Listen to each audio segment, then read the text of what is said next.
Hey guys, this week you're going to get introduced to Python programming. It's a really good, basic, high-level machine language, but it's also used by a lot of beginners. Don't take offense if you're farther advanced in programming than this, but it's going to give us a good introductory for everybody. And your book is going to look like this. I have a printed copy of the book, hard copy on my desk, and we'll be using mostly though the ebook that should be already on your laptop by now. If not, we'll make sure it is if you have a laptop. If not, it's going to be on the desktop in the computer classroom. So you always have access to that. We're going to jump into chapter 1, getting started, although some of this is already done for you, like downloading the software. Remember, BASIC was a first programming language, very beginning one that most programmers used long ago. It was built into the computer, and the screen would just say ready, as this indicates. They didn't have any GUI interfaces, no programs, no windows, no menus, but if you wanted to do anything with the computer, you had to write a program. Thus, there were no web browsers, no YouTube, no graphics, no sound, except for a beep if you'd make a mistake. So programmers lived in a whole nother world many, many years ago.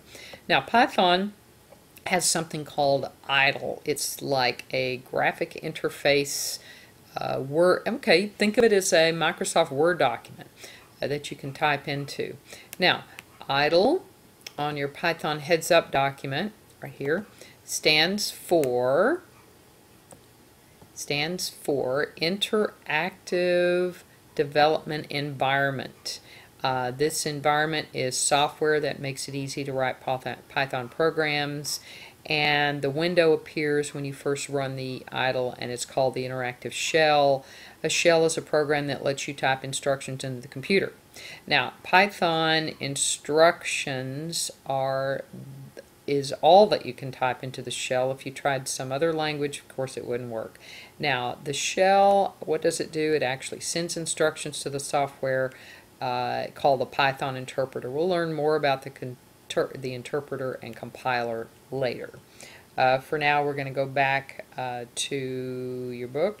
Here it is, Hello World, and jump down to what the idle looks like. This is your shell. This is what it looks like. And you should by now, if you're watching this video, have your shell open. Here it is. You know GUI. GUI stands for Graphical User Interface. This is everything that involves windows, menus, buttons, and images. The shell is basically how you interact with Python. Now this right here is the prompt. This is called a prompt.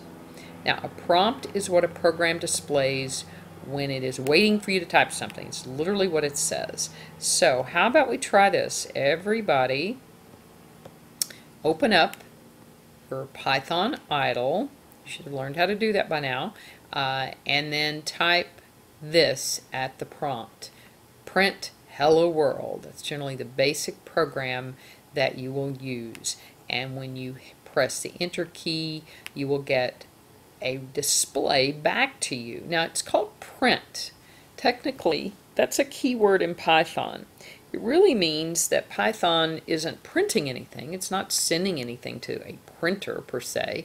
It's printing to the display, which is your desktop.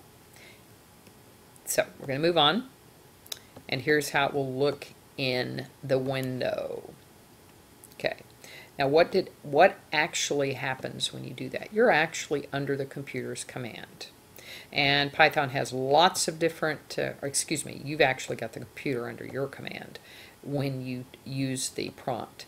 Python uses a lot of different colors to let the programmer know where they are in their code. I don't know of any other programming language that does that as well as Python does. Now, what happens when you make an error? Take a look. It's called syntax error. Invalid syntax. That's when you're in the interactive shell. There are other errors we're going to talk about, such as runtime errors that happen after you run a program, but we haven't gotten that far yet. So, we're going to scroll down again. We're on page 5 of your ebook. Very important. You need to know this. A keyword is a special word that is part of the Python language. It's also known as a reserved word. Python has lots of keywords, and we'll learn more about those as well. Now, what happens when you're actually in interactive mode and you type in a command? You have executed that command, which means you've made it happen. You're running it. Very simple in the interactive mode. Python is also, I guess you could call it a built-in calculator. It can calculate numbers really easily and very large numbers very quickly. So let's try this. At the prompt in your interactive mode or shell, type print and then whatever numbers you want to add. And when you hit the enter or return key, you'll get this. You'll get an answer. So, okay, so Python can use addition, right? But it also can multiply, subtract, and divide. Now, Python has different operators. Operators are those symbols that calculate numbers. Python doesn't use an X for multiply. It uses an asterisk. You need to know that. Also, it does not use a divide sign. Look how big the numbers it can calculate, very big numbers. It uses a slash, but we'll get into that later. Okay, now the other thing it can do is it can add what is called variables or words, in this case characters. So type something like this. Make sure that the quotation marks are around each word, and you'll see that it actually combines or adds these two words. So in your interactive shell at the prompt, go ahead and using the print command, print two words with quotation marks, and you'll see it joins them. But if you were to take both of those words and put them in parentheses together, you would see that it would not add the two words together. It wouldn't understand exactly what to do. Okay, now you can also multiply words. So type this, print whatever word you want and then multiply it by an integer. Don't go too big, keep it under 100, and it will display that word however many times you multiplied it. All right, now we're going to actually program something. Okay, we have talked in class about how to open up your text editor, if you will, in Python. And it is like Notepad for Windows or TextEdit for Mac OS X, and this actually saves the program to your hard drive. So how you get there is File, New Window from the Idles menus, and you'll see a window that looks like this. Okay, and here's your first program. Okay. We did this in class, but I want you to redo it again so you can practice. So using the print command, type whatever you want. You can say, I love Dr. Pepper, I love Usher, I love M&M, I love pizza, whatever. Then print a word, again, multiplier like we did earlier, this word or a different word, 4 lines of print commands, whatever you want. But here's the key. In order to run a program in Python, you must do this. When you are done, save the program using File Save or File Save As. Now, call it whatever you want, but make sure this .py, that stands for Python, is at the ending of that file. Save it wherever you want, as long as you remember where it is. My recommendation is to always save your programs to your desktop so you can find it later. You can also create a folder for your Python programs. Just make sure though that the .py part is at the end of it. Sometimes it defaults it for you, or most of the time it will. Now, running your first program, once you save the program, go to the Run menu, but you're still in the editor or text editor. Go to Run in the editor and then pick Run Module. And this will run your program, not in the idle shell, but in the editor itself. And this is what you should get. You should get something along these lines. Okay? So you'll see this word restart. That tells you that you've actually started running a program. But this is helpful when you're running your programs over and over again to test them. Now, if something goes wrong, you're going to get some syntax errors. That helps you go back and see what you might have done. In some cases, you may have left off a quotation mark.